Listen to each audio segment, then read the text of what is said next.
Bismillahirrahmanirrahim. Alhamdulillahirabbil alamin. Wa shalli wa sallim barik ala sayyidina Maulana Muhammadin wa ala alihi washabihi asmain.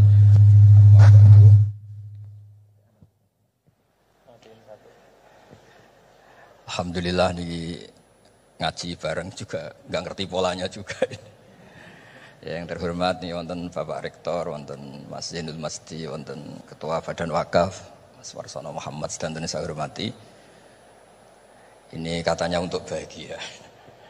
Jadi saking pentingnya untuk bahagia itu sampai Allah itu kadang ngendikan hal yang enggak penting, tapi menjadi penting karena untuk bahagia. Jadi kalau Allah tanya Nabi Musa ketika ketemu dipanggil itu, wa ma tilka biyaminika ya Musa, yang kamu bawa itu apa? Padahal ketika dipanggil itu kagetnya bukan main.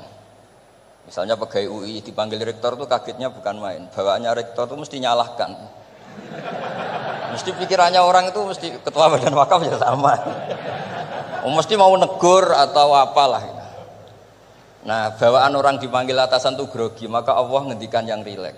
Kamu bawa apa? Gitu. Yang kamu pegang tangan kanan kamu itu apa? Masa Allah tanya sekedar gitu kan karuan. Wong kita manusia aja tahu yang dibawa Musa itu apa tong? Kok Allah malah tanya? Banyak analis, banyak mufassir, banyak ahli hakikat yang berpendapat Allah itu menghilangkan groginya Nabi Musa. Sehingga tanya yang ringan-ringan. Jadi saya mohon ini pimpinan di sini juga kalau tanya anak buah yang ringan-ringan. Wes sarapan. Bon. Jadi kalau sosokan disiplin itu bukan sunnatullah, saya jamin itu. Apalagi tanya saya, kenapa Gus terlambat? Mulai saya pulang gitu. Tuhan yang Tuhan saja sebaik itu kok rektor sama badan wakaf kok sekeras itu gitu. Jadi ini bukan gojlok supaya jadi orang yang dekat Allah gitu. Jadi ditanya, wa ma tilka biyaminika ya Musa. Kamu bawa apa ke sini? Yang di tangan kanan kamu itu apa? Nabi Musa jawabnya ya lucu ya sederhana. Ini tongkat Gusti. Tak pakai menggembala kambing, tak pakai ini itu. Bisa masih bilang dan lain-lain.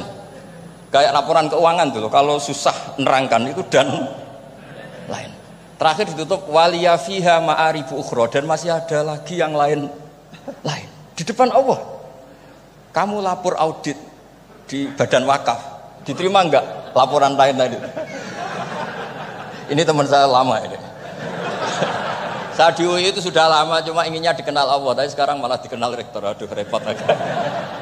Saya dulu dari anak Profesor Zaini itu mulai 2000, tahun 2000.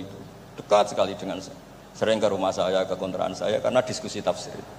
Dan saya ikhlas sekali tidak ingin dikenal rektor, badan wakaf siapapun. Karena keluarga saya itu, bapak saya itu wali. Jadi kalau wali itu kepinginnya dikenal Allah. Tahu-tahu diturunkan derajatnya, disuruh kenal rektor, kenal badan wakaf. Jadi ini ada pemakhlukan. Ya ada pemakhlukan. Turun dulu baru naik. Ya. Jadi saya artinya gini, saya di sini itu sohibul bait. Jadi tadi Mas Masdi itu keliru kalau nanti saya ngisi. Saya ini sohibul bait, nanti yang ngisi ini. Maksudnya seperti itu maksudnya. Jadi, karena tuan rumahnya saya Pak Warsono. Ya, ini tamu ya. Tapi ternyata pemakhlukan itu penting. Di dalam ilmu tafsir di antaranya itu dikenal namanya tanazzulatul maula. Allah itu menurunkan martabatnya. Allah sebagai Tuhan tentu tidak pernah menghutang kita, tidak pernah merasa dikasih karena semuanya itu milik Allah. Tapi Allah untuk memotivasi orang amal itu ngendikan Allah mangdzalladzi yuqridu waha qardan hasana. Siapa yang mau menghutangi saya? Allah itu tentu tidak butuh hutang kita karena kan semua milik kita itu milik Allah. Tapi supaya orang termotivasi amal, merasa superior, merasa heroik, saya mau menghutangi Allah, saya mau menolong Allah. Padahal Allah huwan nasir, Allah ni'mal maula wa ni'man nasir. Tapi Allah mengistilahkan dirinya intan suruwaha, jika kalian menolong Allah. Wahal yahtaju ilan nasri, tentu tidak, Allah tidak butuh pertolongan kita. Tapi itu tanazzulan. Allah yang Tuhan saja menurunkan derajatnya untuk komunikasi dengan manusia. Artinya kalau saya makomnya sudah fana kenal Allah, saya juga ikhlas turun derajat kenal rektor gitu. Jadi itu insya Allah tidak masalah. Gitu. Ben sampean pernah dengar ilmu hakikat itu memang gitu. Jadi saya ini memang sudah sering cerita ke Pak Fajar, Pak Sadeli, Pak Junaid. Saya ini sudah daftar ingin jadi resi lah. Saya sudah nggak pernah keluar-keluar. Saya di rumah ngaji. Tapi ngaji kalau ngaji terus ya. Saya belum pernah tidak ngaji. Satu hari minimal ngaji 4 kali. Ngaji fikih yang saya sering itu fikih. Karena mbah bahasa memang ahli usul fikih. Dulu pertama Profesor Zaini melibatkan saya ini cerita ke Mas Majdi itu gara-gara beliau itu profesornya itu sastra, adab, di Al-Azhar itu adab. Iya, Zaini. Orang tua dari rektor. Iya. Nah karena jurusannya adab, beliau memang pakarnya kalau menghaluskan bahasa. Tapi masalahnya di Quran kan banyak fikih juga dan beliau cari ahli fikih. Singkat cerita, entah gimana ceritanya Allah yang mempertemukan ketemu saya. Nah, kenapa kita butuh fikih, tidak sekedar kesusastraan atau ilmu adab? Karena ada tafsir atau fikih dalam Quran yang mau tidak mau harus difikihkan. Misalnya begini, wa antasma'u bainal ukhtain. Kamu tidak boleh menikahi sekaligus mbak dan adiknya atau adiknya dan mbaknya. Jika Anda berpikir Quran itu hanya Quran, maka berarti apa boleh menikahi misalnya Sri dengan buliknya, Sri dengan budenya. Padahal tidak boleh juga. Tapi faktanya Quran hanya ngendikan wa antasma'u bainal ukhtain. Sebab itu zaman Rasulullah SAW sugeng itu nambahi wala binal mar'ati wa ammatiha wala binal mar'ati wa kholatiha. Juga tidak boleh menikahi Sri dan budenya atau Sri dan buliknya. Dan kebetulan Nabi itu tidak menambahkan wala binal mar'ati wa jaddatiha. Karena kayaknya itu nggak usah dilarang, ya sudah lucu aja gitu. Masa kamu nikahi perempuan umur 17 terus minat mbahnya umur 70. Lah itu kalau sampai butuh dilarang ya Anda perlu berobat itu. Tapi kalau bule kan kadang masih menarik. Orang-orang kayak gini itu misalnya nikah umur 17, bulenya cantik umur 30, minat enggak? Jadi artinya butuh dilarang untuk tidak minat tuh butuh dilarang gitu.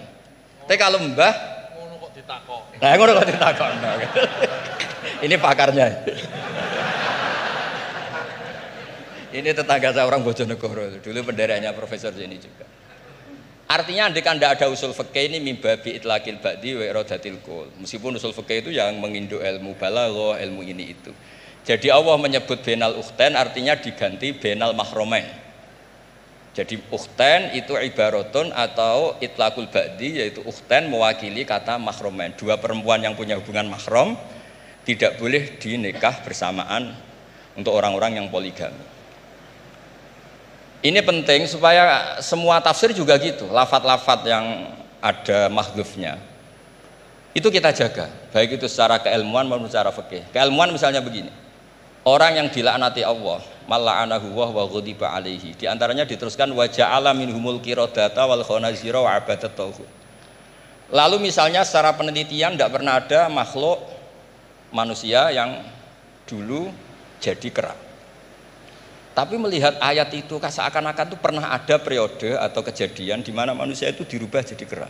Wa ja'ala minhumul qiradata. Mau tidak mau kita butuh perangkat ilmu lain yang namanya balaghah. Itu orang Jawa, itu kalau dilangkai kakinya itu hanya bilang kayak kera. Orang nggak sopan tuh katanya kayak kera. Tapi kalau dilangkai kepalanya langsung oh dasar ketek itu, dasar kera. Artinya dalam ilmu tasbih, kalau kemiripannya itu biasa, itu masih disebut ka, seperti. Tapi kalau mirip banget perilakunya itu kafnya dibuang. Sehingga orang yang tuli banget terhadap kebenaran, Allah bilang summum bukmun umyun. Orang kafir itu summun, tuli misalnya. Bukmun ada bisu. Padahal faktanya mereka bisa mendengar, bisa ngomong, bisa bicara. Tapi saking tidak pernahnya mau mendengar kebenaran, di redakseknya sumun, bukan kasumi tapi sumun. Begitu juga di bab madah memuji. Kalau orang agak ganteng, mungkin saya kalau muji Mas Masdi hanya kalkomar, muji Pak Rektor paling ya kalkomar. Tapi kalau muji Nabi langsung komarun, anta samsun, anta bedrun, karena gantengnya kelewat, sehingga kaf tasbih sepertinya itu dibuang. Nah, andai kan tidak ada fakta manusia itu pernah dirubah jadi kera di era itu, andai kan itu nggak ada, kita sendiri juga nggak tahu. Kita masih bisa menganalisis dengan teori balaghah tadi. Wa ja'ala minhumul qiradata ekal qiradah. Mereka atau mislal qirodah, mereka dijadikan Allah laksana kera, tidak berakhlak, tidak beretika, tidak bermoral. Ini pentingnya ilmu balaghah, sehingga kita tidak perlu mengharuskan orang berkeyakinan dulu itu pernah ada orang manusia dirubah jadi apa? Kera. Nah misalnya ada yang berkeyakinan atau berpendapat memang itu pernah nyata, itu ngendikannya Rasulullah kemudian itu dihilangkan, hanya hidup 3 hari kemudian hilang sehingga nggak punya turunan. Jadi pilihan-pilihan dalam tafsir itu satu tentu riwayat, dua itu analisis balaghah. Nah, analisis fikih itu tidak kalah penting karena konstruksi Quran itu ada fikih yang sudah mapan. Seorang lagi ada fikih yang sudah nopo mapan. Ketika Nabi Lut itu menyesali kaumnya itu lesbi dan gay, kelainan seksual. Itu Nabi Lut ngendikan haula ibanati hunna adharulakum. Kalau kamu ingin menyalurkan kebutuhan biologis Anda, ini ada anak-anak putri kami, hunna adharulakum. Itu lebih suci bagi kalian. Tentu fikih itu sudah mapan, maknanya dinikahi dulu dengan proses nikah yang sah. Nah, barokahnya fikih yang mapan ini Allah tidak cerita tafasilul umur, tidak cerita detail-detailnya. Sehingga salah sekali kalau kita sering bilang kita hanya kembali ke Quran. Itu tidak bisa karena Quran juga tidak berdiri sendiri dengan makna yang sebenarnya karena turun itu ada asbabun nuzul. Ini yang terakhir supaya ngasih pekerjaan kan jauh-jauh dari NTB. Ya kan bisa dimanfaatkan secara baik dan benar. Saya ini Sohibul Bait. Nah, enggak ini bukan guyon tapi memang betul harus begitu memang. Mau enggak mau. Sumpah misalnya. Orang itu kalau ditagih hutang atau ditegur itu masih ya besok saya bayar. Ditagih lagi kayak gak percaya, wawahi besok saya bayar. Jadi kata wawahi itu mesti menunjukkan emosi, tersinggung, sumpah. Sehingga suatu saat ada seorang khotib ini ngendikan, fawarobbis sama iwal ardi innahu lahakum mislama annakum tantikun. Demi Tuhannya langit dan bumi. Itu si Bedui, ada orang Arabi, orang desa. Langsung menyelasi Pak Khotib tadi. Pak Khotib, mangdalladzi akhdhafal jalil hatta alja'ahu ilal yamin. Siapa yang bikin murka Allah sehingga Allah terpaksa sumpah. Semenjak itu jadi ilmu, kalau Allah memulai redaksi dengan sumpah, dengan qasam pasti Allah tersinggung. Jika lafat-lafat yang dimulai wanaziati khorqa atau dimulai wasamsi waduhaha, mesti terusannya itu Allah agak marah. Karena di mana-mana orang sumpah itu menjelaskan sama yang agak tidak percaya. Itu dzauqul arabi, itu ad-dzauqus salim. Nah begitu seterusnya. Kemudian masalah wasfiyah ismiyah. Saya dulu sering debat sama Profesor Zaini. Kan misalnya kiai-kiai di Jawa, umumnya kalau maknani min alakin itu segumpal darah. Lalu orang-orang yang nekuni embriologi itu tidak pernah ada segumpal darah. Kalau segumpal darah malah jadi kluron, macam-macam. Katanya Quran itu mesti benar ini ada segumpal darah. Kata saya segumpal darah itu bahasa Indonesia, Quran itu bahasa Arab. Tidak akan ada itu di Quran kata saya. Tapi ada yang bilang segumpal darah ya, tetap aja itu enggak Quran. Yang Qurannya min alakin, segumpal darah itu bahasa Indonesia. Quran tidak ada yang bahasa Indonesia kata saya. Nah tapi itu bisa dianalisis pakai balaghah atau pakai teori madatul kalimah. Min alakin itu dari kata aliko ya'liko alakon, sesuatu yang menempel. Jadi kalau di proses embriologi, misalnya ada apa yang menempel dalam ilmu itu, yaitu yang jadi rahim, jadi anak. Atau pakai ilmu balaghah. Min alakin tetap maknanya segumpal darah, tapi maknanya itu tangkis atau tahkir. Manusia itu sombong. Padahal materinya sama yang sekarang jadi sama dengan materi yang sekarang jadi segumpal darah. Yaitu kita yang seperti ini materinya ya sperma, segumpal darah yang seperti itu juga materinya sperma. Kok kamu sombong? Materi kamu sama dengan materi min alakin. Itu persis dengan adatul Arab kalau sedang mencibir orang yang sombong. Itu kalau orang Arab bilang antal ladzi kharajta min makhrajil bauli marratan, kata orang Arab. Kamu adalah manusia yang keluar dari jalannya kencing 2 kali. Keluar dari penis lelaki ya lewat jalur kencing, keluar dari ibunya juga lewat jalur kencing. Supaya orang enggak sombong itu orang Arab bilang antal ladzi kharajta min makhrajil bauli marratan. Nah, min alakin itu dalam konteks itu karena begitu angkuhnya Abu Jahal, begitu angkuhnya kafir-kafir Quraisy, sampai diingatkan Allah ulang, kamu ini materinya min alakin, sejenis itu mbok yo jangan yatuho. Buktinya terusannya ayat kalla innal insana layatgha, manusia itu sungguh angkuh. Nggih niki pun deal nggih, jenengan harus sepakat saya ini Sohibul Bait sama Pak Warsono sama Pak Rektor, ini tamu yang diundang untuk ceramah tafsir. Kalau ndak berarti asawaha wa rasulah. Nggih, monggo Mas di sini. Terima kasih Gus. Jadi nanti kita balikin lagi ke Gus Baha ya. Tapi Gus, jadi begini. Tadi beliau menyampaikan kan beliau ini min sulalatil aulia ya. Jadi kakek beliau itu adalah para aulia. Jadi aulia itu muhimmahnya itu adalah dikenal Allah gitu ya. Nah, kemudian beliau bilang bahwa tapi takdirnya sekarang Masuk UI ini pengen dikenal Allah, malah justru turun jadi dikenal rektor katanya. Tapi Gus, itu menurut saya ya, jadi kalau kita bertarekatnya, nah kan sering ya ketika misalnya kita bicara tentang tarekat ya. Tarekat itu dimaknakan taroki, ya taroki artinya naik gitu, jalan naik gitu ya. Akhir zaman nih, Gus Bahaya dan bapak-bapak ibu, mungkin kita perlu juga bertarekat dalam makna tadani, ya turun. Jadi tarekat bukan hanya jalan naik, tapi juga jalan turun. Karena bagi orang di akhir zaman ini, kalau hanya tahu jalan naik dan tidak tahu jalan turun itu repot. Ya. Apalagi Pak Rektor dengan Kepala Badan Wakaf ya, atau para pejabat gitu ya, tahu jalan naik saja tapi nggak tahu jalan turun gitu ya. Jadi kalau belajar tarekat hanya ingin jalan naik gitu, tapi nggak pernah belajar jalan turun, itu biasanya dekat-dekat turun tuh galau. Ya, jadi galau, bingung gitu gimana cara turunnya gitu ya. Dan memang dulu saya pernah naik Gunung Rinjani juga ya Gus ya, waktu masih mu'allimin dulu, masih sanawiyah aliyah. Itu saya rasakan betul gitu bahwa naik gunung itu menantang, ya sangat menantang. Ya. Bahkan Gunung Rinjani itu ada masa di mana di tengah-tengah itu ada namanya Bukit Penyesalan gitu. Kenapa Bukit Penyesalan? Ya udah nyesel di situ gitu. Mau balik udah jauh, mau terusin juga masih jauh sekali gitu di depannya. Itu Bukit Penyesalan, baina-baina. Tapi ternyata turunnya itu jauh lebih berat. Jadi kalau kita naik itu kan mengandalkan kekuatan otot ya, keluarkan energi untuk menggerakkan. Kalau turun itu kita menggunakan energi untuk menahan dan itu jauh lebih berat. Ya, jadi menahan pada saat turun itu jauh lebih berat daripada ketika menanjak ya. Dan ya pada waktu itu ya saya kena musibahnya pada saat turun gitu ya. Jadi artinya memang bahwa dalam kehidupan ini kita belajar naik dan juga belajar turun. Jadi tarakat itu taroki wa tadani gitu ya. Dan kalau sudah turun ada masanya juga naik. Jadi Gus Baha tadi kenal rektor, nanti kenal kepada Allah lagi, balik lagi kepada niat semula insyaallah.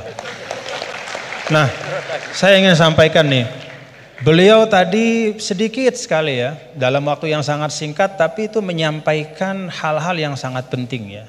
Saya nggak tahu nih, dipahami nggak apa yang beliau sampaikan tadi nih? Dipahami nggak? Mulai balaghah, kemudian madah. Ngerti nggak madah itu? Madah itu apa? Madah itu pujian-pujian ya. Bagaimana turuku ta'bir ya, asalibut ta'bir ya, bagaimana orang Arab itu mengungkapkan ya perasaan mereka, mengungkapkan harapan mereka ya. Bagaimana mereka memilih diksi-diksi dalam komunikasi mereka, itu mewarnai Al-Qur'an. Jadi beliau ini tadi ketawa-ketawa, ya bapak-bapak juga ketawa-ketawa semua dia. Tapi yang disampaikan itu sudah bahan kuliah buat di Rosat Ulia itu, buat pasca sarjana itu. Ya, jadi alhamdulillah. Nah, silahkan nanti dielaborasi masing-masing. Tapi yang ingin saya sampaikan begini, ada catatan saya terhadap apa yang beliau sampaikan. Pertama, apa yang beliau sampaikan itu menegaskan ungkapan wa'tul buyuta min abwabiha. Masuklah ke rumah melalui pintunya. Kalau kita ingin belajar Al-Quran itu ada jalannya, ada pintunya. Tadi beliau sudah sampaikan, ada tafsir Al-Quran bil Quran, ada riwayat, kumpulan riwayat ya. Bahkan Al-Quran juga menegaskan sebagian satu sama lain itu saling memperkuat, saling membantu. Jadi kalau kita misalnya bertanya-tanya, waman a'rada an dzikri fa inna lahu ma'isyatan dhanka wa nahsyuruhu yaumal qiyamati a'ma. Kata zikri itu maksudnya apa gitu? Karena kata zikr itu kan dalam Al-Quran luas ya. Apakah zikr itu adalah zikrullah, subhanallah, alhamdulillah, wa la ilaha illallah. Sehingga ayat itu artinya siapa saja yang berpaling dari mengingat Allah, maka hidupnya akan menjadi sempit, akan sumpek, akan resah. Atau zikri di situ maknanya adalah Al-Quran. Ya. Sehingga artinya adalah barang siapa yang memalingkan dirinya dari pesan-pesan Al-Quran, maka hidupnya akan disorientasi. Bagaimana kita mengambil pilihan di antara dua makna? Nah, kita lihat. Qala rabbi lima hasyaratini amma wa qad kuntu basira qala kadzalika atatka ayatuna fanasitaha wa kadzalikal yauma tunsa. Lalu orang itu mengatakan di akhirat, ya Allah, bagaimana mungkin kok saya dibangkitkan dalam keadaan buta, padahal di dunia saya melihat. Kemudian Allah mengatakan, qala kadzalika, itu balasan yang setimpal, atatka ayatuna fanasitaha. Telah datang kepadamu ayat-ayat kami lalu kau lupakan.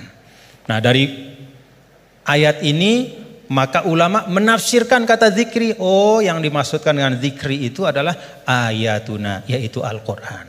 Nah, ini yang disebut dengan Al-Quran yufassiru ba'duhu ba'duhu. Dia saling menafsirkan. Baik itu penafsirannya datang segera setelahnya, ataupun di ayat-ayat yang lain seperti yang Al-Mukarram Kiai Haji Bahauddin sampaikan. Ada yang di bagian yang lain, baik itu secara nas, secara sharih ataupun secara dilalah, secara tunjukkan isyarat. Ketika misalnya Nabi Adam alaihissalam, Allah Ta'ala sampaikan apa? Fatalaqa Adam min rabbih kalimat. Allah Ta'ala memberikan, Adam menerima dari Tuhannya kalimat. Fataba alaih. Dengan sebab kalimat yang dia ucapkan itu, Allah ampuni dosanya, kekeliruannya. Apa kalimat itu? Oh, ada di ayat yang lain. Rabbana zalamna anfusana wa illam taghfir lana wa tarhamna lanakunanna minal khasirin. Itu pintu memahami Al-Quran. Tadi Gus Bah bilang sampaikan, ada pintunya. Baik itu pintunya adalah riwayat-riwayat dari Al-Quran, dari hadis juga beliau sampaikan tadi. Al-Quran gak dibiarkan sendiri oleh Rasul, tapi didatangkan hadis untuk menyempurnakan. Bahkan ketika dulu ada orang ya, yang mengatakan ini bukan zaman sekarang, zaman dulu sekali. Ba'das sahabah, zaman tabi'in. Saya lupa, mungkin Gus Bah yang ingat riwayatnya secara persis. Ada yang datang kalau tidak salah kepada Al-A'mash, seorang imam besar namanya Al-A'mash. Lalu orang itu mengatakan, ya imam, kenapa kita capek-capek Anda ajak kami untuk baca hadis? Kenapa Anda ajak kami untuk mendiskusikan hadis panjang-panjang? Bukankah sudah ada Al-Quran di tengah-tengah kita? Ngapain lagi? Apa kata A'mash? Ya ahmaq. Pak, atajidu, apakah kamu temukan dalam Al-Quran itu ada sholat 5 waktu secara terperinci? Gak ada. Nabilah yang menegakkan amanah untuk menjelaskan. Sholat 5 waktu itu kayak apa? Banyak rakaatnya seperti apa? Waktunya gimana? Kaifiyatnya seperti apa? Bahkan sebelum sholatnya pun Nabi ajarkan. Isbagul wudu'nya kayak apa? Bahkan tidak hanya yang wajib-wajib dalam wudu. Madmadoh istinsyaknya pun, kumur-kumurnya masukin air ke hidung, semua diajarkan sama Nabi. Maka A'mash mengatakan, dari sisi ini Al-Quran lebih butuh kepada hadis daripada hadis kepada Al-Quran. Dari sisi bahwa hadis itu menguraikan, menjelaskan dan menyempurnakan, menambahkan, melengkapi bahkan yang tidak ada di Al-Quran.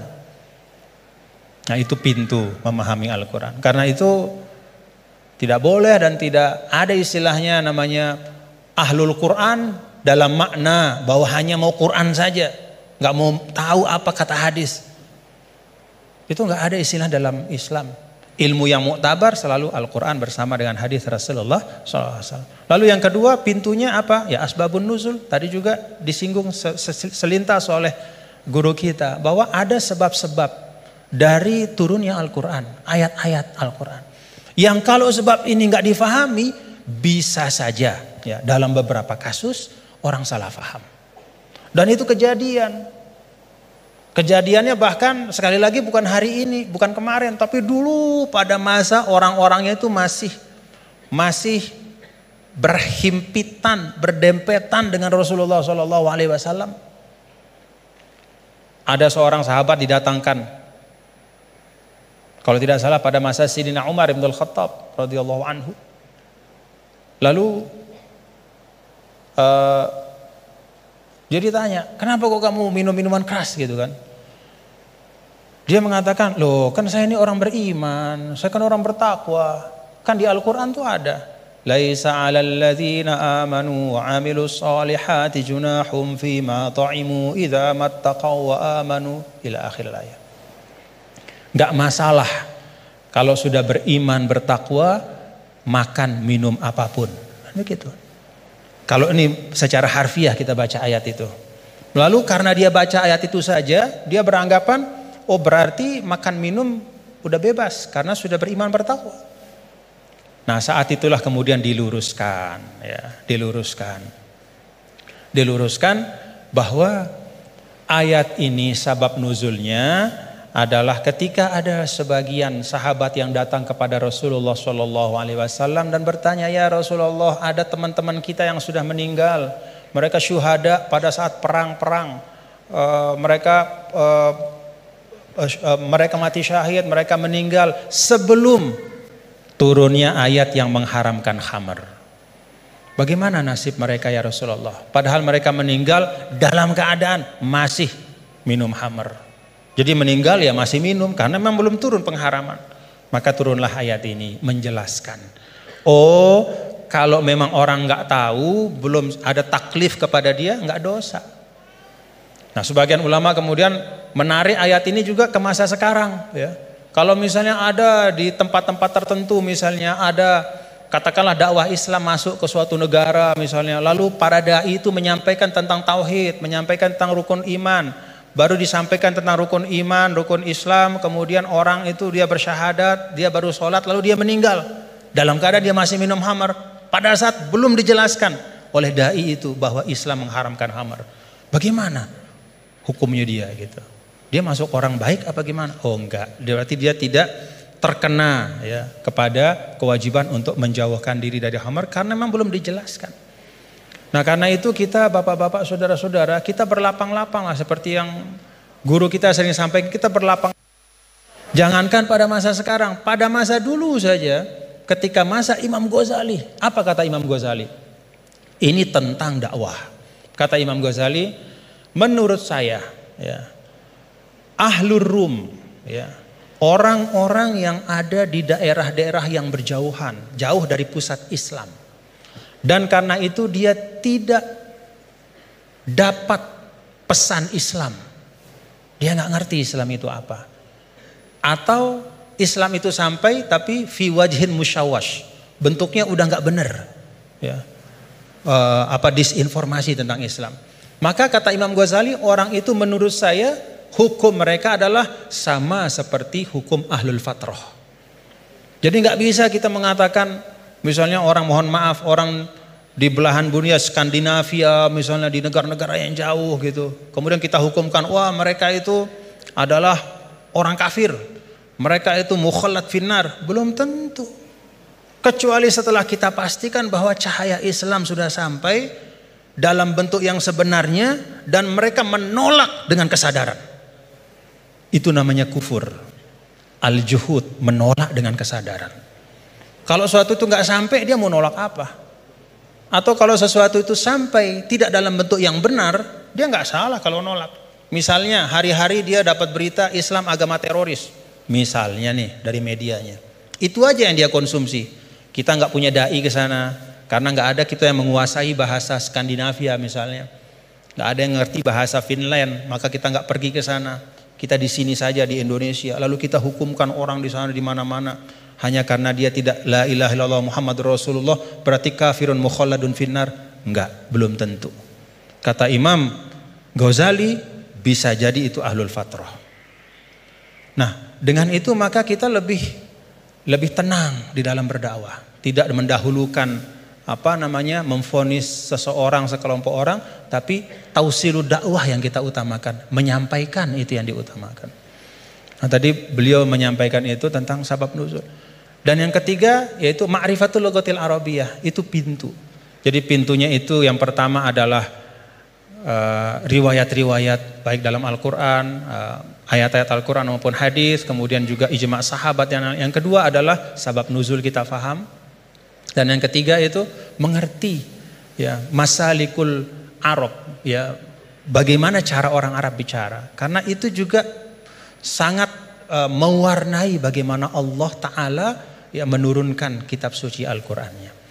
Dan alhamdulillah bapak-bapak saudara-saudara, kalau kita ada ketekunan ya, ini teman-teman semua ya, kalau ada ketekunan ya seperti sekarang kita bisa menikmati ya. Kalau dulu misalnya apa yang disampaikan oleh Gus Baha itu hanya bisa dinikmati oleh para santri ya, di pesantren-pesantren, itu pun dalam halakoh-halakoh yang terbatas. Tapi alhamdulillah berkat UII ngaji bareng kita bisa menikmati hari ini mutiara-mutiara dan keindahan Al-Quran. Alhamdulillah. Saya balikin lagi kepada Gus Baha sebagai Sohibul Bait.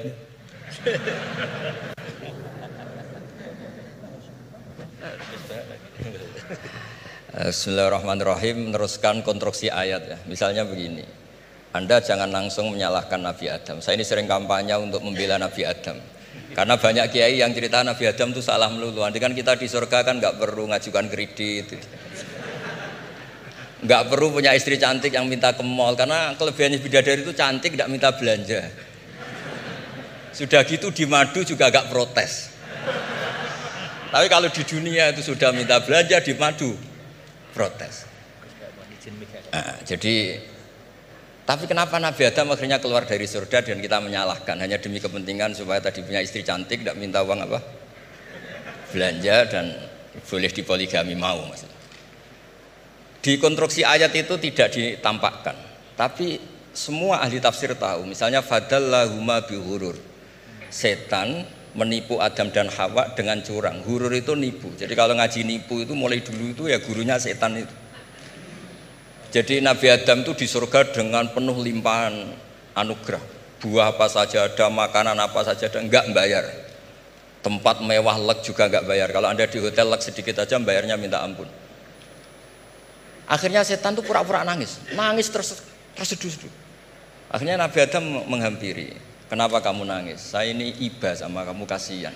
Nikmat yang begini nikmat, pada akhirnya Anda ini mati. Karena Anda manusia, pasti mati. Kasihan sudah senikmat ini kemudian Anda mati. Pura-pura nangis, jadi lama ya nangis, acting itu. Akhirnya Nabi Adam tanya, lalu solusinya gimana? Terus setan tinggal numpangi. Hal adulluka ala syajaratil khuldi wa mulkil la yafla. Kamu mau tak kasih vitamin, makan pohon khuldi. Nanti kalau kamu makan itu terus abadi. Jadi terus setan, Nabi Adam mulai ragu ya, tapi Allah melarang saya makan pohon khuldi itu, syajaratul khuldi itu. Kamu tidak usah cari tafsirnya, itu anggur, apa ketela, apa duren, itu namanya orang kurang penggawean itu. Itu gak penting. Ketika Allah tidak menjelaskan detail itu berarti detailnya itu tidak penting. Kamu sok penting nyari itu apa itu. Allah saja tidak menjelaskan, kok kamu yang manusia mau menjelaskan. Akhirnya Nabi Adam tanya, apa betul Allah itu melarang saya makan itu? Terus Allah cerita, wa qasamahuma inni lakuma laminan nasihin. Terus setan itu cerita, demi Allah saya tahu info terbaru bahwa sekarang nggak apa-apa. Jadi hukum terbaru itu. Singkat cerita Nabi Adam makan. Ketika makan, berarti setan salah karena menipu Nabi Adam, Adam salah karena makan pohon khuldi tadi. Apa yang terjadi? Allah manggil Nabi Adam. Adam, kenapa kamu makan itu? Bukankah pohon-pohon yang lain, buah-buah yang lain itu cukup? Kenapa kamu makan yang saya larang itu? Terus jawab Nabi Adam ini yang unik, yang kita harus bela Nabi Adam ila yaumil qiyamah. Wa izzatika ya Rabbi ma adzunnu anna ahadan yahlifu bika kadziban.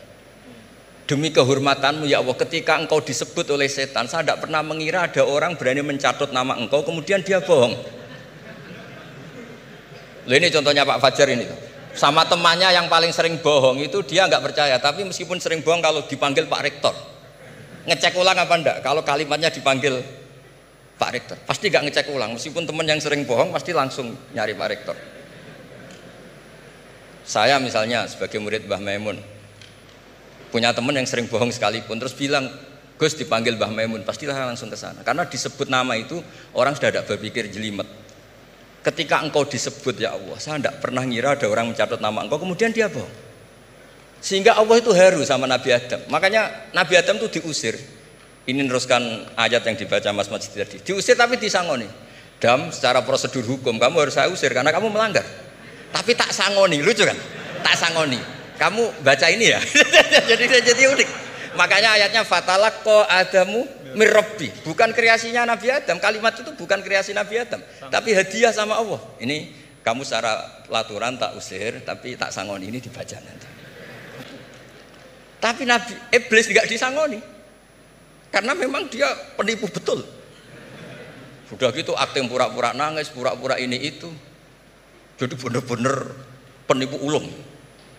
Makanya sekarang pun kalau penipu itu memang harus sopan, harus nangis. Itu cara untuk karena sanatnya penipuan memang begitu, sanat awalnya memang begitu. Pura-pura nangis terus pura-pura itu. Jadi itu memang cara paling efektif untuk apa? Nipu. Ada sanatnya. Ada sanatnya. Nah, lalu kenapa ada hadis mangqala la ilaha illallah dakhalal jannah? Ini terakhir terus nanti Mas Masdi ngendikan terus doai sekalian. Perintah Sohibul Bait, bukan permintaan, perintah. Perintah itu bukan berarti tidak sopan. Memang bahasa Indonesia itu gitu. Permohonan itu mesti diabaikan. Kalau perintah itu agak tegas. Bukan masalah. Jadi begini. Saya ulang lagi konstruksi ya, konstruksi ayat fadallahuma bihurur. Kenapa mangqala la ilaha dakhalal jannah? Itu unik. Kalau kita baca hadis, ada orang itu pendosa, salahnya sudah minta ampun. Sama Allah dipanggil. Ini hadis musnad, riwayat Musnad Ahmad dan banyak riwayat yang lain. Dipanggil, "Fulan, kamu ke sini. Kamu lihat itu apa?" "Bok, Gusti." "Berapa?" 99. Per bok itu maddul basor. Sepanjang mata melihat itu isinya dokumen kesalahan dia. Jadi nggak kayak yang di pengadilan itu hanya beberapa tumpuk. Itu sepanjang dia lihat itu kesalahannya dia. Sepanjang dia melihat. Sudah gitu jumlahnya 99. Ya dia putus asa, dia akan masuk surga. Kemudian sama Allah, sudah kamu tenang saja. Diambilkan bok kecil, kecil sekali, paling sak bok jam tangannya. Dah, innaka lan tuzlamal yaum, kamu tidak akan terdolimi. Kenapa Gusti? Ini kamu punya kebaikan ini kecil sekali.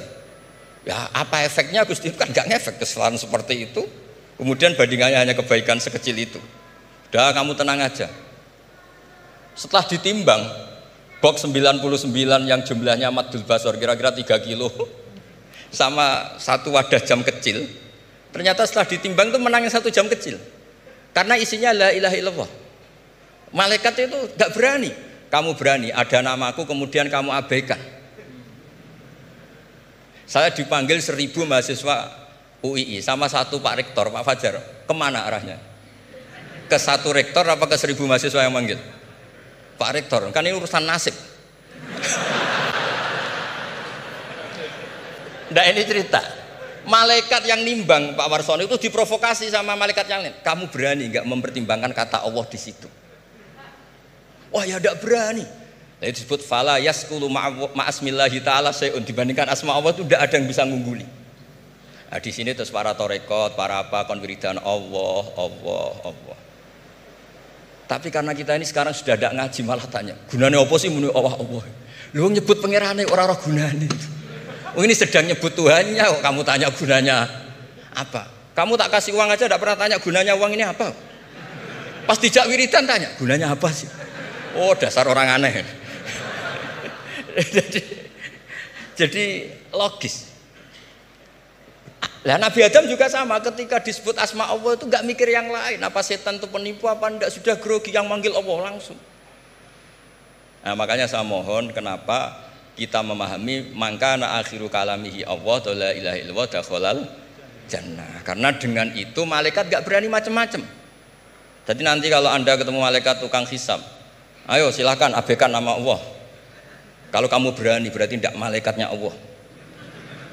Masa namanya Allah gak dipertimbangkan?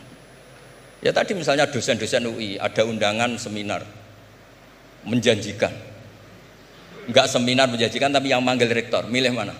Kira-kira saja milih rektor kan? Karena ini nasib berkelanjutan kan kalau seminar kan. Apalagi ini asmane Allah. Nah, makanya Nabi ngendikan fato satisi jilat wasakula ismuwah. Kemudian bok kesalahan tadi jomplang kalah.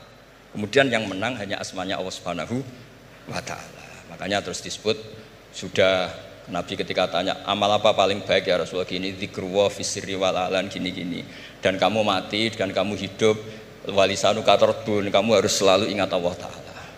Lah dene saya sekarang itu sudah biasa ingat Allah terus disuruh ingat rektor, ya muga-muga itu tugas dari Allah juga. Saya tidak tahu apa benar apa tidak tahu.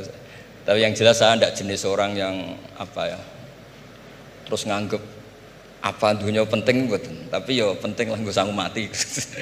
Tapi yang jelas supaya sampean ngerti mazhab saya, karena ini ngaji dan saya punya niat baik, maka saya ungkapkan cara berpikir saya. Jadi sampean tidak usah kaget. Mungkin namanya kan mengabaikan kesalahan, cara berpikir nggak gitu. Kita punya riwayat shahihah bahwa ketika malaikat mengabaikan semua kesalahan ini karena nggak berani memperbandingkan asmane Allah dengan yang lain.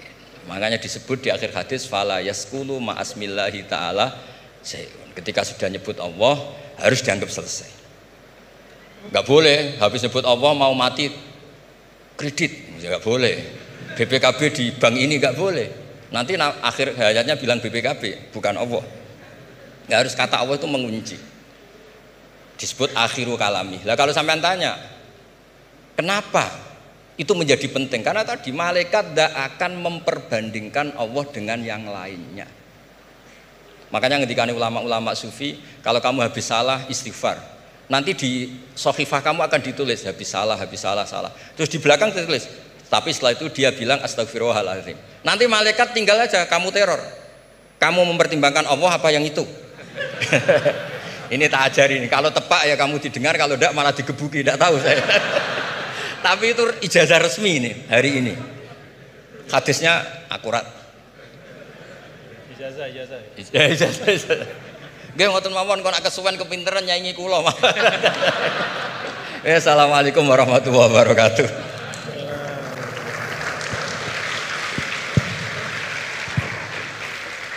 Terima kasih karena saya diminta untuk mengakhiri, ya saya ingin menyampaikan dua hal saja. Pertama, saya garis bawahi yang beliau sampaikan baru, bahwa kalau Allah tidak berepot-repot ya dan tidak mendetil-detilkan sesuatu, ya berarti itu tidak terlalu perlulah ya. Jadi jangan kita sok merepot-repotkan diri ya mendetil-detilkan sesuatu yang Allah Ta'ala justru tidak detilkan. Nah artinya apa? Ya memang letakkan sesuatu pada tempatnya, dan itu menurut saya juga yang sering beliau sampaikan ya, bahwa dengan meletakkan sesuatu pada tempatnya itulah menjadi asas kebahagiaan. Ya, jadi kalau kita tahu menempatkan sesuatu pada tempatnya, ya kita akan lapang-lapang saja ya, menyikapi nikmat, musibah dan segala macam. Nah, kalau kita lihat nih, pertanyaannya apa sih yang dipentingkan oleh Allah dalam Al-Quran? Ya, kalau kita lihat, ya tentu Allah Ta'ala yang maha tahu apa-apa yang paling penting, yang paling utama, ya pokok-pokok akidah, kemudian pokok-pokok ritual ibadah. Tapi kalau kita menggunakan pendekatan kuantitatif ya, salah satu yang sangat dipentingkan oleh Allah dalam Al-Quran adalah ranah muamalah.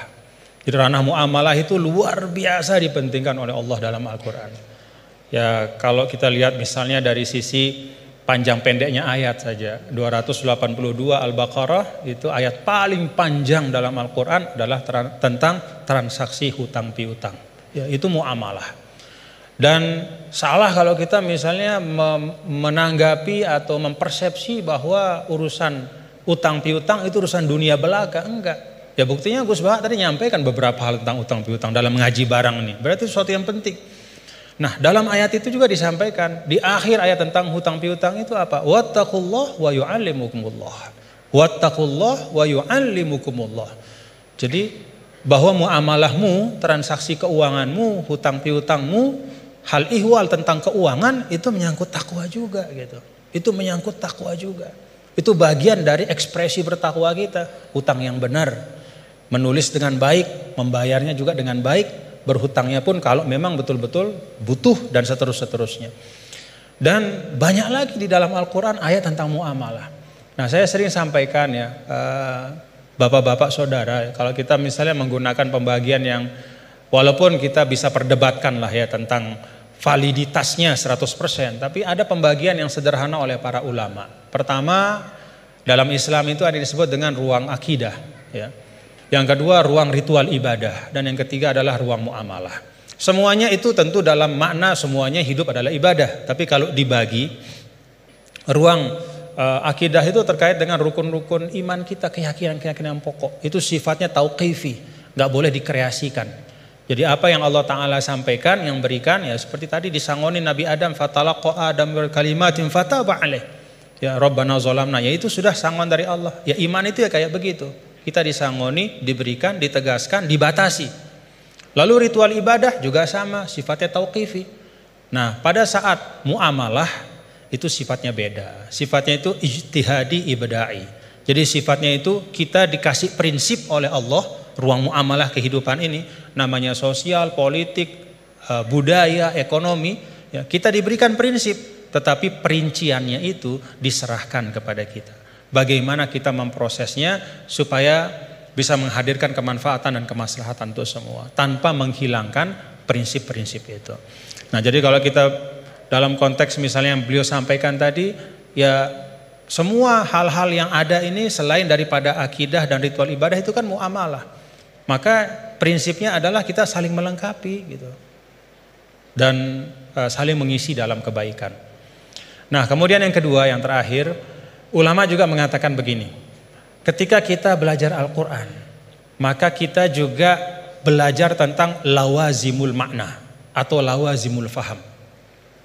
Ada satu kefahaman dari ayat. Nah, konsekuensi dari kefahaman itu apa? Ya, nah, itu beliau tadi juga sudah sampaikan berulang kali. Kalau kita misalnya, ini satu ilustrasi saja. Ya ayyuhalladzina amanu idza qumtum ilas salati faghsilu wujuhakum wa aydiyakum ilal marafiq wamsahu bi ru'usikum wa arjulakum ila akhiril ayah. Wahai orang beriman, kalau ingin masuk ke dalam solat, hendak solat, maka ambil air wudhu.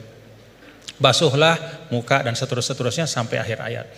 Secara fikih, ya tadi beliau sering mengajarkan kita, secara fikih ini tentang kewajiban kita berwudu dengan prosesinya. Tapi ada lawazim dari ayat ini. Apa lawazim dari ayat ini?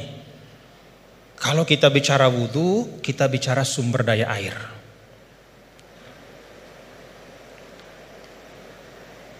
Kita bicara tentang wudu, kita bicara tentang ekosistem kehidupan. Gak ada wudu tanpa air. Kalau wudu tanpa air tayamum namanya. Gak ada wudu tanpa air. Maka apa arti lawazim dari ayat ini? Jaga sumber daya air itu. Kalau dalam konteks misalnya pasal 33 Undang-Undang Dasar 1945, apa kata sumber daya alam dan semua yang menyangkut hajat hidup orang banyak dikuasai oleh negara, itu juga bagian dari lawazim makna ayat ini. Dalam arti apa? Negara, kita semua secara kolektif, ayo kita jaga sumber daya air, tidak boleh dimiliki hanya oleh sekelompok kecil saja sehingga orang kesulitan untuk memanfaatkannya. Dan pada ujungnya jangan-jangan nanti bisa orang kesulitan untuk menegakkan sholat karena nggak bisa wudhu, karena sumber daya air itu dikooptasi oleh kelompok tertentu misalnya. Itu lawazimul ayat. Ketika Allah Ta'ala misalnya, ya ayyuhalladzina amanu idza nudiya lis-salati min yaumil jumu'ati fas'au ila dzikrillah wa dzarul bai'. Wahai orang-orang beriman, kalau udah waktunya Jumatan itu, maka segera datang ke masjid, tinggalkan perdagangan. Apa lawazim dari ayat ini? Kata para ulama, lawazim dari ayat ini adalah ya bahwa Allah tidak akan bicara tentang perdagangan. Allah tidak berbicara tentang sesuatu yang penting, ya, yang bisa mengalihkan, ya, seseorang dari ibadah. Ya, kan di sini diletakkan orang kalau terlalu cinta berdagang, ya, maka dia nggak mau ninggalin bisnisnya untuk sholat gitu, karena time is money. Bagi dia 5 menit ketika sholat itu kalau udah transaksi entah berapa duit misalnya gitu. Nah, ada lawazim dari ayat ini kata para ulama bahwa ya perdagangan harus diisi oleh orang-orang gitu, yang tidak hanya memikirkan profit sementara di dunia, tapi dia juga memikirkan fungsi spiritual dari harta itu. Siapa itu? Ya orang beriman. Dengan kata lain ya orang Islam disuruh untuk aktif dalam berdagang.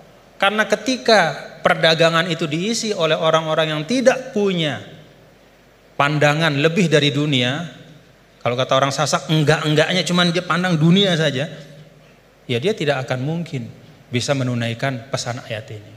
Jadi ayat ini bisa ditunaikan pesannya adalah oleh orang-orang yang ketika dia hidup di dunia beraktivitas di ekonomi, ya, membangun kapital, membangun bisnis, tapi pada saat yang sama dia juga meletakkan itu semua menjadi bagian dari ibadahnya kepada Allah. Jadi ayatnya tentang ibadah sholat Jumat, tapi pesannya di sana adalah isi ruang bisnis itu, ikhtiarkan supaya ruang-ruang ekonomi itu terisi oleh orang-orang yang ngerti bahwa dunia ini adalah jalan untuk mencari kebahagiaan yang lebih hakiki, yaitu di sisi Allah Ta'ala. Jadi itu dua hal yang mungkin saya ambil dari beliau tadi kita pentingkan apa yang memang penting, dan yang kedua kita pahami ayat itu tidak hanya dari sisi teksnya tapi dari konsekuensinya di dalam kehidupan kita. Terakhir bicara tentang sanad. Nah, saya ada satu hal, kalau saya pertama kali saya ketemu sama Gus Baha, ya, melihat beliau, ya. Ada nggak bapak-bapak, saudara-saudara melihat dari beliau yang beda? Ciri khasnya.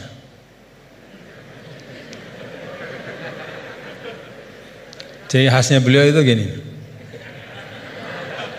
Tapi hari ini ikroman li rektor, jadi rambut gak kelihatan beliau. Nah, karena beliau ini adalah keturunan dari aulia, dari Lasamnya, dan salah seorang dari masyayikh di Lasam itu adalah sahabat dari kakek kami dulu, Mbah Maksum Lasam. Ya, beliau bersahabat dengan Nini Ida Maulana Syekh Tuan Guru Kiai Haji Muhammad Zainuddin Abdul Majid. Itu biasanya perilaku Lasem itu ada sanatnya, gitu ya. Jadi saya lagi mikir-mikir, ini naruh topi begini tuh ada sanatnya nggak beliau? Ya, kita mau tahu dari beliau, ya. Ala kulli hal, bapak-bapak saudara, terima kasih Gus atas ilmu-ilmunya dan silaturahim kita pada pagi hari ini. Mudah-mudahan bisa terus bersilaturahim dalam kebaikan, dan kita doakan beliau selalu disehatkan, diafiatkan oleh Allah Subhanahu wa taala. Ya, cara gampang buat kita mendoakan diri kita itu doain orang lain, ya. Itu resep yang paling gampang. Jadi kalau kita doain diri kita ini kan belum tentu terkabul. Tapi kalau kita doakan orang, malaikat yang mengaminkan doa kita dan mengatakan untukmu seperti yang kau doakan. Jadi kalau resep supaya dapat sesuatu, doakan orang lain dengan sesuatu itu. Kita doakan mudah-mudahan Gus Baha sehat walafiat dan kita semua diberkahi Allah Ta'ala. Wallahul muwaffiq wal hadi ila sabilir rasyad wa huwal muwaffiq ila aqwamit thariq. Lunas maaf apabila banyak khilafan, kekeliruan. Assalamualaikum warahmatullahi wabarakatuh.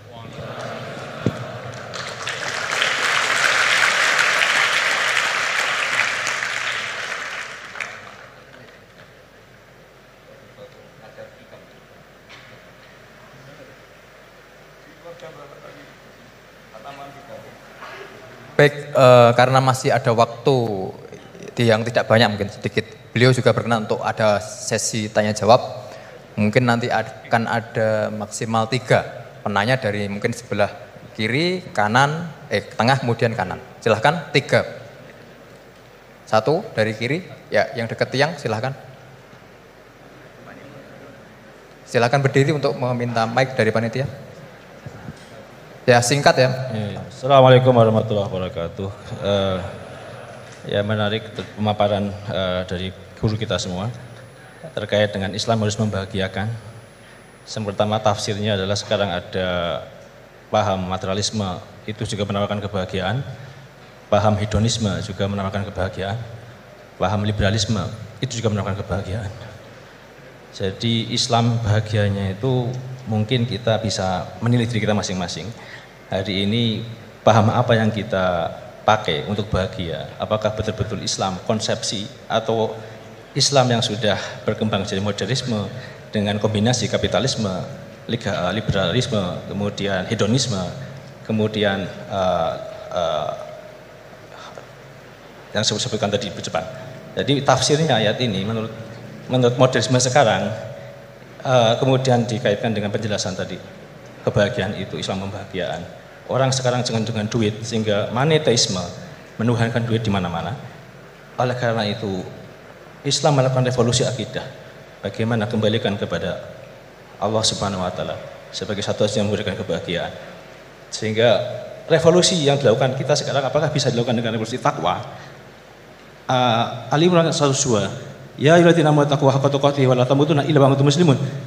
Allah memanggil kepada orang beriman yang diakui imannya untuk bertakwa dengan sebenar-benar takwa, menjadi iman yang disamakan dengan kekasih Allah, wali Allah, dan kemudian kalau tidak mati dalam keadaan Islam, yaitu iman yang terdaftar seperti Gus Baha sampaikan tadi, dia punya satu kalimat tapi berharga sekali, itu iman yang terdaftar, yang murni tidak kesyirikan. Pertanyaannya adalah bagaimana revolusi takwa kita buat untuk melawan revolusi industri hari ini yang sudah membuat orang tertipu. Sebagaimana Gus Baha sampaikan, banyak orang tertipu, setan ahli tipu dengan lemah lembut, kasih sayang, dengan duit, Ya, sehingga bagaimana kita menghadapi tipuan-tipuan dunia seperti sekarang lewat revolusi takwa yang kita buat dan bagaimana bentuk konkretnya metodologisnya. Mungkin itu saja. Terima kasih. Assalamualaikum warahmatullahi wabarakatuh. Waalaikumsalam. Berikutnya penanya kedua dari tengah. Tengah. Oh ya, silakan Mas Pade.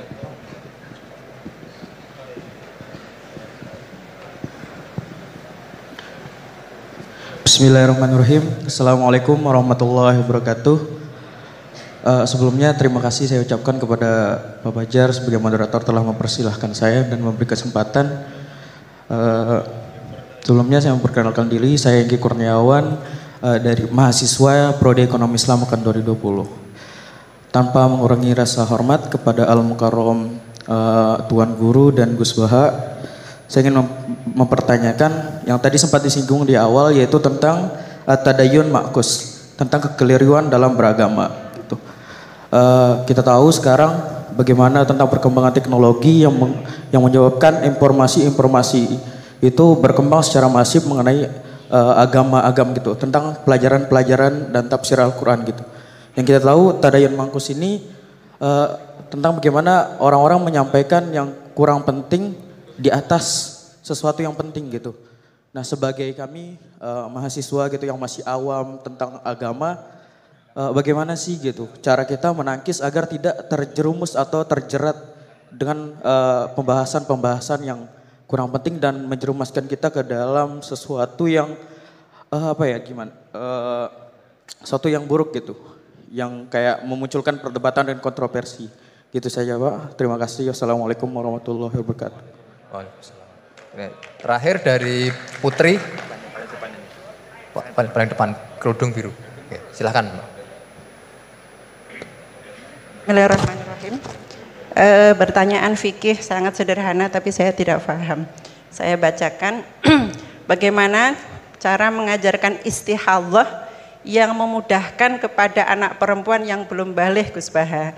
Karena kalau kami jelaskan dengan menghafal dan memahami syarat-syarat tamyiz, mereka kesulitan. Dan kalau perempuan tadi sudah paham belajar istihadhah tanpa memahami tamyiz, apakah selanjutnya perempuan tersebut harus belajar istihadhah dengan memahami syarat-syarat tamyiz? Sampun. Tiga penanya. Berikutnya kami berikan kesempatan kepada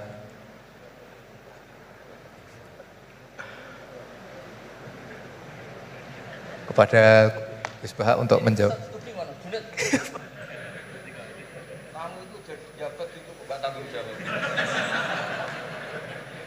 Di sini itu ada DPPAI ya? Iya. Coba terang singkatan DPPAI, ben ngerti ben ono gunane. Baik hadirin yang berbahagia, di spirit yang diperintahkan oleh Gus Baha bahwasanya di UI ini ada DPPAI, Direktorat Pendidikan Pembinaan Agama Islam. Jadi menurut beliau itu gaji, maksudnya supaya jawab gajinya bentuknya akhirat. Menurut beliau yang berhak menjawab itu adalah orang DPPAI, waduh, karena yang bertanggung jawab atas Islam di UI. Oh, bagus. Ya kan? Ini tak bantu.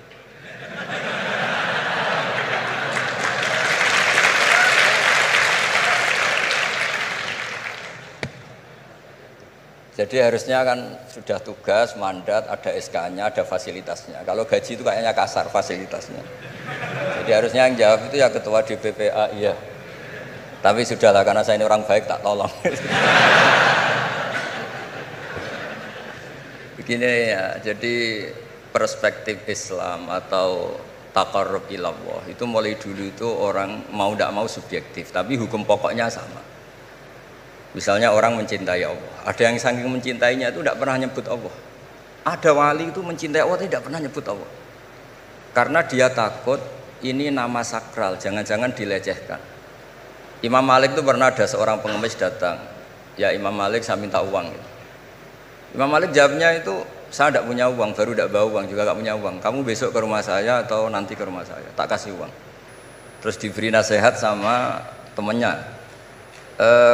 Halai itu mbok yao Anda ngomong rozakokallah, Ya, semoga Allah memberi rezeki kamu. Jawabnya Imam Malik itu apa? Saya masih hafal teksnya.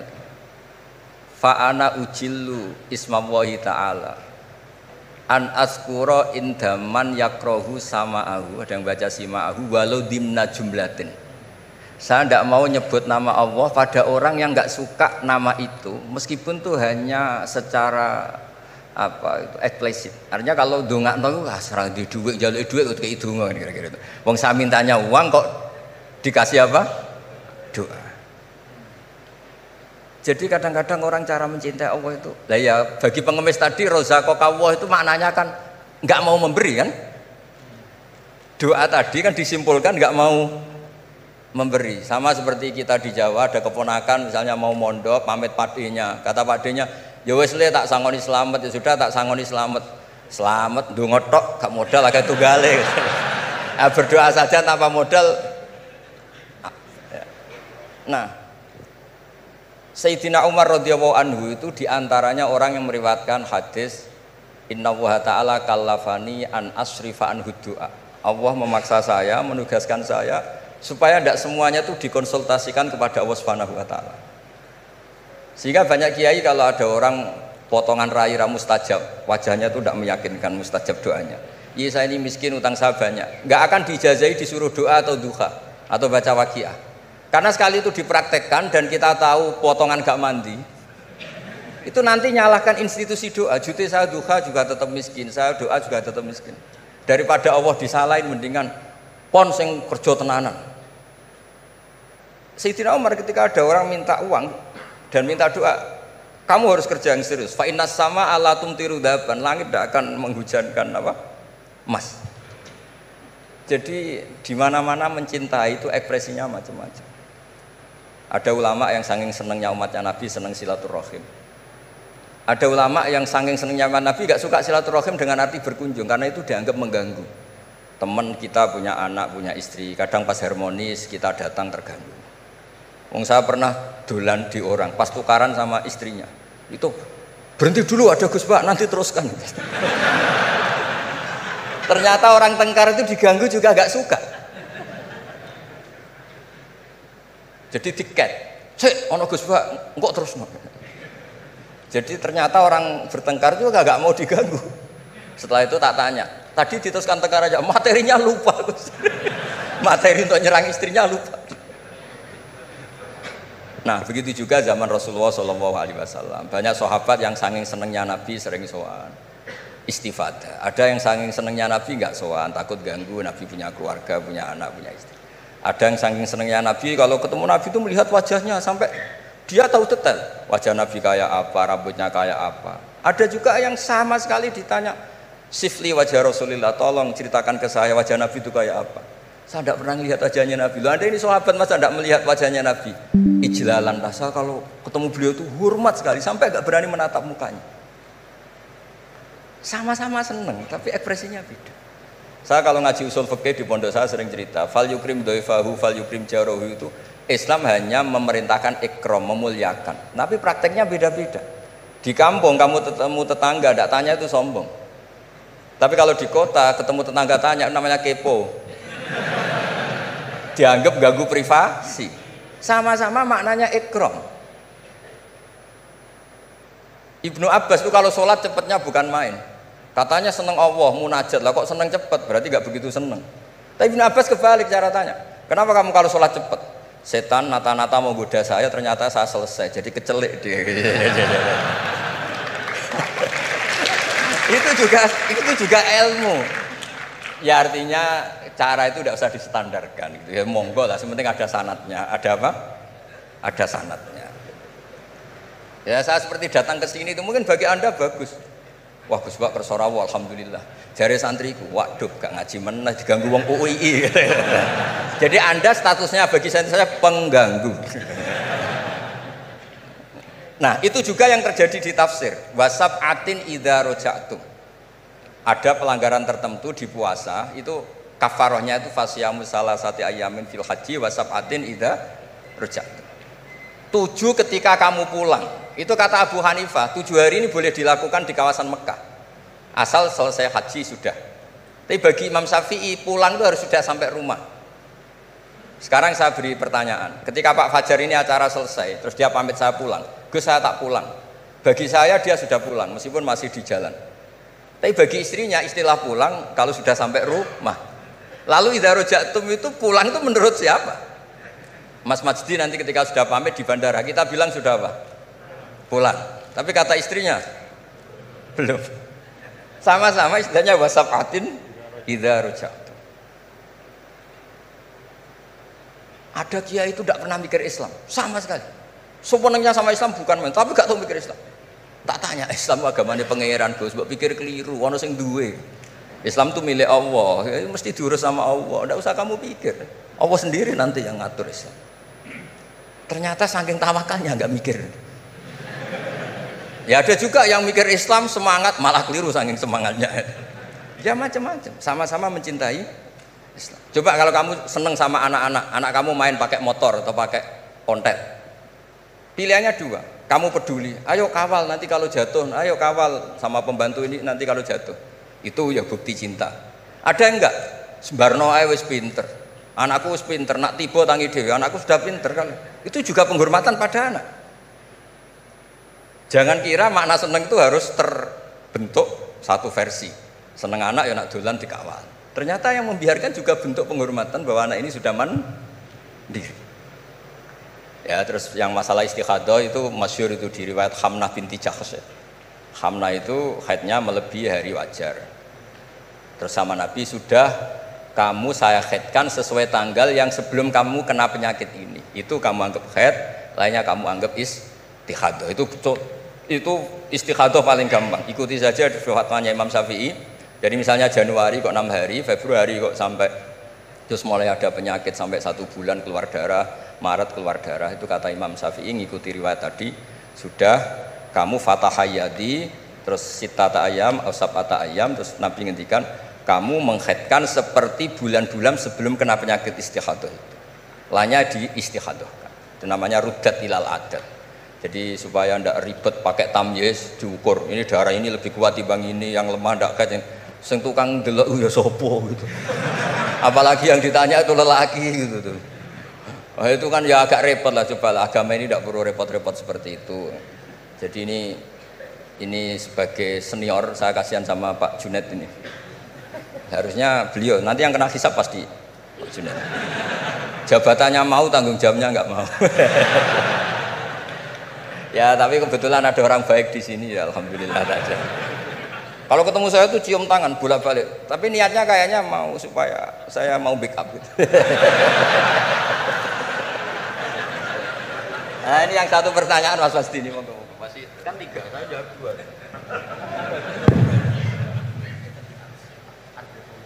Harus revolusi teknologi bagi agama. Oh iya, ya sebenarnya kan perubahan-perubahan itu setiap masa terjadi ya. Ya kita menganggap perubahan hari ini perubahan yang paling penting ya karena kita hidup di dalamnya. Tapi bagi generasi-generasi sebelum kita ya perubahan yang terjadi pada masa mereka itulah yang paling penting gitu. Dan beragama kita hari ini ya itu kan juga sebagiannya dibentuk dari bagaimana para ulama kita dulu merespon perubahan-perubahan yang ada pada masa mereka. Jadi kalau kita lihat jangankan yang sekarang ya Gus ya, bahkan pada masa Imam Syafi'i pun kan, dan masa-masa para imam mujtahidin ya mereka itu sangat membuka diri dan melihat dinamika-dinamika yang terjadi dan menjadikan ya hal-hal yang terjadi di tengah masyarakat itu sebagai bahan penting untuk merumuskan pandangan keagamaan. Dan karena itu kalau misalnya Al-Azhar ya, Al-Azhar Syarif itu sekarang punya perhatian hanya 3 hal saja ya ketika bicara tentang pemikiran keagamaan. Yang pertama tafkik al-fikril mutatarrif. Jadi membedah dan mempreteli pemikiran yang ekstrim, mengembalikan kepada manhaj wasati. Itu yang pertama. Kemudian yang kedua tajdid al-khitab ad-dini, yaitu memperbaharui al-khitab, cara kita menyampaikan sebenarnya kan al-khitab itu kan cara kita mengajak orang beragama. Supaya cara kita mengajak orang beragama ini tidak membuat orang semakin jauh dari agama ya. Jangan membuat ya seperti tadi beliau sampaikan, bahkan Rasul pun hati-hati ya, ketika menjawab pertanyaan dari masing-masing sahabatnya. Nggak ada Rasul itu gebiah uyah. Ya pokoknya ini mentang-mentang ini sahabat saya semua, saya kasih satu patokan plek harus kayak gini, nggak ada. Yang nanya tentang mana amal yang paling afdol dilihat oleh Nabi kan gitu Gus ya. Dilihat kira-kira oh ini ternyata orang yang kaya misalnya. Oh amal afdol itu paling banyak adalah berinfak, paling bagus. Dilihat kayak begini keadaannya macam-macam disesuaikan sesuai dengan mukhatabin. Itu Rasul ya. Para sahabat juga begitu. Artinya apa? Beragama itu adalah sesuatu yang hidup. Tadayun itu ya taharruk, bergerak terus ya. Nah tadi disampaikan bagaimana cara kita merespon dalam situasi yang berubah seperti ini. Yang pertama yang gak usah galau. Tadi beliau sampaikan agama ini milik Allah Ta'ala. Jadi kita jangan menggalaukan diri kita, menganggap diri kita lebih penting ya. Tidak ada manusia yang sangat penting sehingga dia tidak tergantikan dalam kehidupan. Kecuali para nabi dan rasul. Ya siapapun itu. Fungsinya pasti akan ketika sudah masanya dia pasti akan digantikan. Dan semua orang menunaikan tugasnya sesuai dengan kewenangan serta apa yang diberikan oleh Allah Subhanahu wa taala. Jadi tidak usah kita galau ya. Yang paling penting adalah menurut saya ya terus kita ngaji seperti ini untuk mendiskusikan hal-hal bagaimana kita bisa beragama masing-masing nyaman semuanya ya. Kita bisa beragama dengan nyaman, dengan tenang seperti tadi kata guru saya is'adul insan fid darain, supaya kita beragama dan kita bahagia. Ya, beragama bahagia. Ya, dan itu memang pesan dari Islam. Adapun isme yang disampaikan tadi yaitu ijtihad manusia saja. Ya, hari ini kita kan begini, umur biologis kita kan pendek, 60-70 tahun. Maka isme yang tumbuh berkembang di tengah-tengah kita hari ini kita anggap sebagai sesuatu yang sangat penting, ya, sesuatu yang merupakan pencapaian luar biasa hebatnya. Tapi kalau kita letakkan diri kita di dalam spektrum sejarah yang panjang, maka itu hanya bagian dari ijtihad ya manusia ya. Sehingga menurut saya tidak perlu kita kita istilahnya seakan-akan isme itu akan menggantikan Islam, enggak. Yaitu ijtihad manusia. Besok akan ada isme baru, tapi al-Islam ya'lu wa la yu'la alaih. Islam akan tetap tegak teguh insyaallah. Mudah-mudahan kita berada di dalamnya, bagian dari itu semua. Itu saja yang dapat saya sampaikan. Terima kasih sekali lagi atas kesempatan pada hari ini, Pak Rektor, Bapak Kepala Badan Wakaf dan semua. Jazakumullah khairan katsira. Mudah-mudahan kita bisa jumpa dalam kesempatan yang lain. Assalamualaikum warahmatullahi wabarakatuh.